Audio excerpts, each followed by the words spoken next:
یہی معاملہ دین کا بھی ہے. یہ دیکھ لیجئے کہ یہ دین صحیح ہے یا نہیں, یہ چیک کر لیں کہ یہ دین صحیح ہے یا نہیں.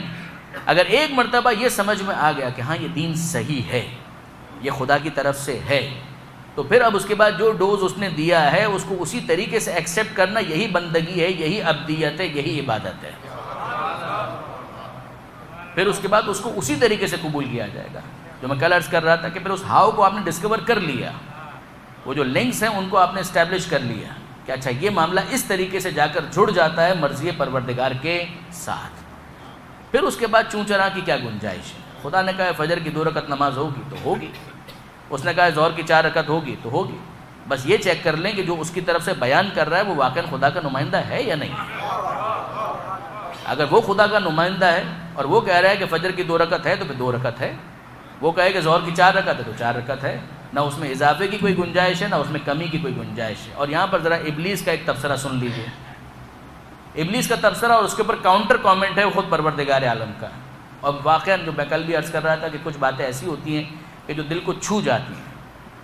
قرآن مجید کے اندر ابلیس کا پروردگار عالم کے ساتھ مکالمہ ہے کہ پروردگار نے کہا بھائی میں ایک خلیفہ بنا رہا ہوں, انی جاعل فی الارض خلیفہ, اذا سویتہ ونفخت فیہ من روحی فقعوا لہ ساجدین, جب میں اس کو بنا لوں, نوک پلک سے سوار لوں, تم سب کے سب سجدے میں چلے جانا. سب گئے, ابا واستکبر وکان من الکافرین, سب گئے.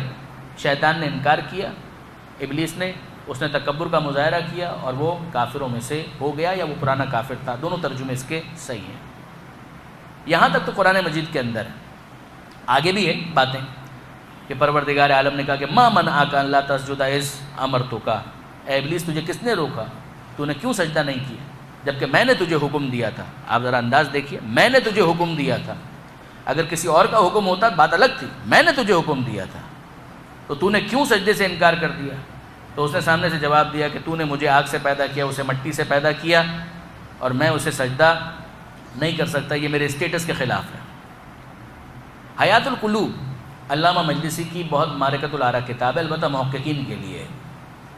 علامہ مجلسی نے اس کے اندر اس مکالمے کی فردر ڈیٹیلز رپورٹ کی ہیں جو معصومین کے ذریعے سے ہم تک پہنچی ہیں.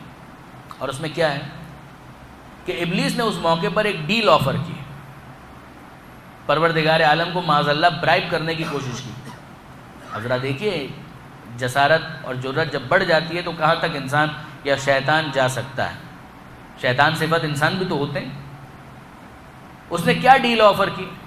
ڈیل یہ تھی کہ اے پروردگار, یہ جو ایک سجدہ ہے نا جو آدم کو تو کرنے کے لیے مجھے کہہ رہا ہے, اس سے مجھے ایگزمپٹ کر دے, مستثنا, میں استثناء چاہتا ہوں, اس سے مجھے ایگزمپٹ کر دے. پھر اس کے بعد کیا ہوگا کہ میں اس پوری کائنات کے اندر جتنی بھی جگہیں ہیں ہر جگہ پر جا کر اپنی پیشانی رکھوں گا, اپنے عابد ہونے اور تیرے معبود ہونے کا اعلان کروں گا. یہ ایک سجدہ میں نہیں کرنا چاہتا, اس کے بعد ہر جگہ میں تجھے سجدہ کروں گا.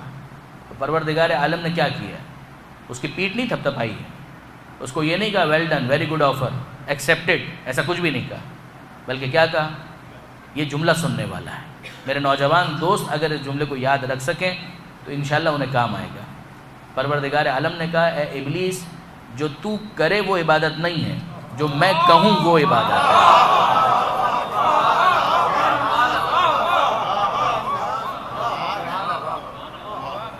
عبادت کا تو مطلب ہی یہ ہے کہ سبمٹ کرنا خدا کی بارگاہ میں کہ مرضی مولا از ہمیں اولا.